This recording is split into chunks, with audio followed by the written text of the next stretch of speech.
my friends, it is Aimee Esther here, and today I wanted to start a new series sharing with you how I get all the things done while living with several chronic illnesses and having flare-ups, well, whenever they decide to show up in my life. And I'm still able to do all the things I want to do, reach my goals and my dreams, and aim for higher, bigger things while living with these chronic illnesses. And I wanted to start this series today talking about a concept called the minimum baseline.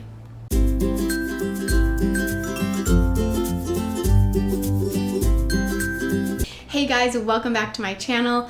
I am Aimee Esther. If you have not been to my channel before, make sure you hit that subscribe button. Look around some of my other videos. I have several chronic illnesses, and I make lots of videos about life with chronic illness and how to still live life and do the things you want to do while living with chronic illness. So today is my very first video in this series about productivity with chronic illness. I've done some cleaning videos and I've shared a few tips here and there, but now I wanted to sit down and really just dump it all on you and share the things that have really helped me. I've been working really hard on productivity and still getting stuff done while living with my chronic illnesses. So I'm going to share those with you today. If you've never watched any of my videos, you can learn more about my chronic illnesses in the links below or head over to my channel. I teach all about them there. But today I'm just gonna focus on this video on the minimum baseline. So some of the ways that I have learned to be more productive with my chronic illnesses is to listen to the experts. So I listen to Rachel Hollis and Brooke Castillo and just all these people who have these expert ideas on how to be more productive and do more things and save more money and whatever other information they send our way through podcasts and videos and books. I read them, watch them, listen to them all. After I read or listen to one of these experts, I get all this motivation and I have my notebook all written out of all the stuff I'm gonna do, and I have my plans and goals. And the first day or maybe the first hour, I feel great and I can do it. And then the chronic illness hits and I am just shot down, and then my hopes and dreams are crushed and I realize, never mind, I can't do this because I'm flaring today. And then I just get off track and it just doesn't really work. And so what I started doing recently is I take these things that these experts have taught me and then I adapt them to my life with chronic illness. And that's what I want to share with you today. Most of the concepts that I'm going to teach in this little series will not be things that have come from my own brain. Some of them have, but other of them I have heard from someone else and then I just adapted it and used it in my life. So I will try to give credit where credit is due. And if I forget, I will always post in the comments who has taught me whatever concept it is that we're talking about. So today's concept is called the minimum baseline, and I'm starting with this one because I think you need to have this base, this minimum baseline base, in order to take my other tips and tricks that I will share in future videos. So the minimum baseline is something that I learned from the life coach school instructor, Brooke Castillo. She has a podcast and she has a school, the life coach school. I have never been to her school. I am not a certified life coach, but I listen to her podcast. And she talks about a concept called the minimum baseline. So you can go learn more about it in her podcast. Just search the minimum baseline, Brooke Castillo, the life coach school, or I'll just kind of give you a general overview. So the minimum baseline is basically the minimum or the least amount you will do anything in your life. So we have some preset minimum baselines that are they just come natural to us. And then we can also make our own. So some natural minimum baselines that you may have is how late you will sleep in. For me, I cannot sleep in past 7 a.m. It doesn't matter how bad my night was. Something happens in my brain at 7 a.m. and it tells me all the things that I should be doing that I shouldn't be sleeping in.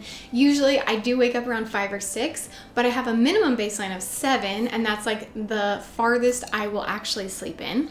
Another example is maybe exercise. How long will you go without exercising? Or how long will you go without showering? This is one that I have noticed in my life. I have POTS, postural orthostatic tachycardia syndrome, and showering is hard for me because two things that flare my symptoms are standing without wearing my compression socks and heat. And so I really struggle in the shower. However, I find a way to shower every single day.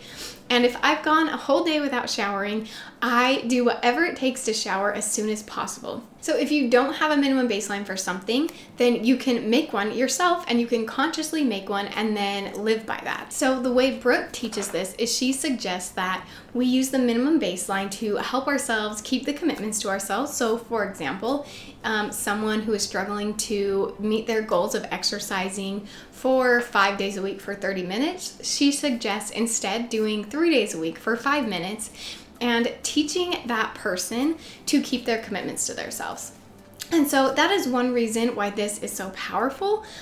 But the reason that it's powerful for me in my life while living with chronic illness, it's not so much about do I have the motivation to go to the gym? Of course, sometimes that is a struggle for me. But the big problem is that I don't feel good and my legs are hurting and I'm nauseous and I just really have all these excuses why I shouldn't go to the gym. And what I do is I use these minimum baselines and I make them so low, so easy that I can do them even when I'm flaring up, even when I'm feeling terrible, when I'm at my sickest, that I have no excuse but to achieve these minimum baseline goals that I have. So let me share some of mine and maybe that will give you a better idea of how I use this. So exercise is one that I use and I have a minimum baseline. I started out having a minimum baseline to exercise 3 days a week for 5 minutes, just like Brooke suggested for this other woman. And I just decided that no matter what, no matter how I was feeling, no matter what excuses I have, that I could go to the gym 3 days a week for 5 minutes. And it sounded so dumb. Like, why would I make a goal to only go to the gym for 5 minutes? But it has seriously changed my life. So I kept that commitment to myself for a few months. And some weeks I would go more to the gym than 3 days a week.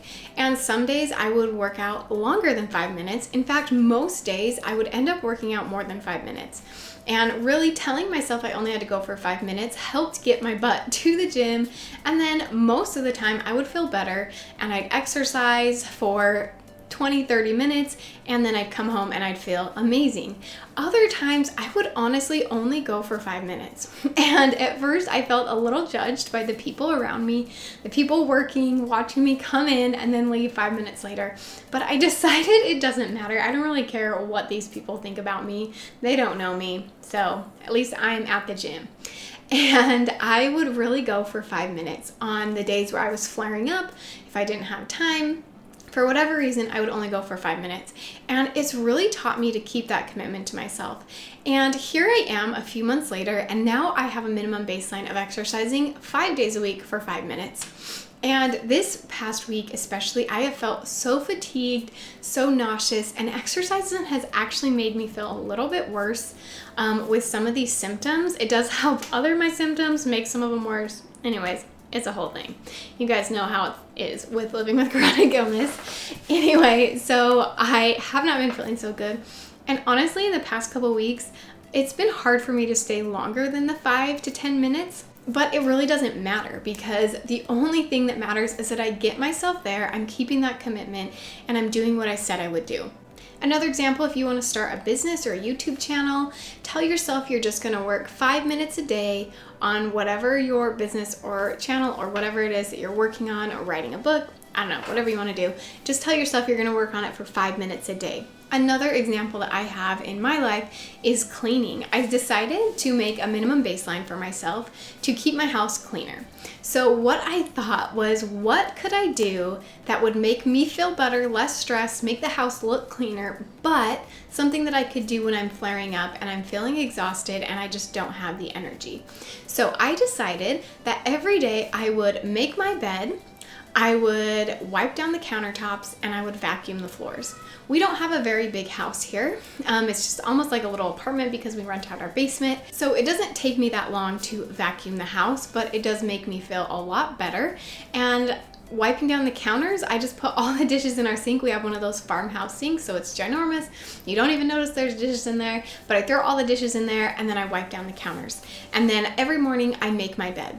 And even if I'm feeling really sick and I just think, oh, I don't have the energy to clean today, I cannot convince myself not to wipe down the counters, make my bed, and vacuum a little bit. That is so easy. It is not that hard, but it makes such a big difference. It makes a difference in my mental health because I'm keeping my commitment to myself, but also because my house is cleaner.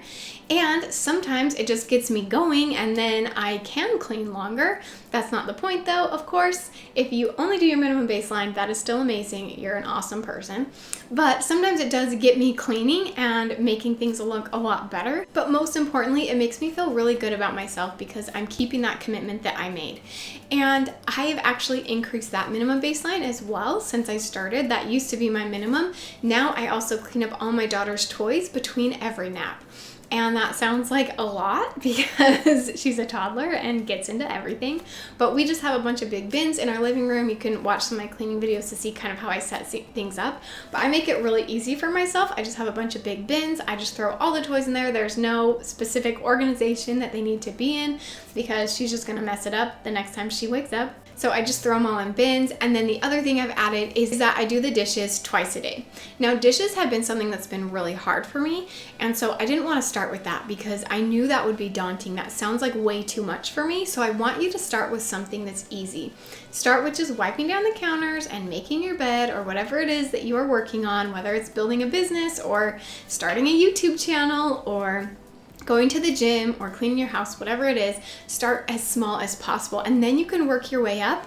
And as you can see, I've definitely been able to do that.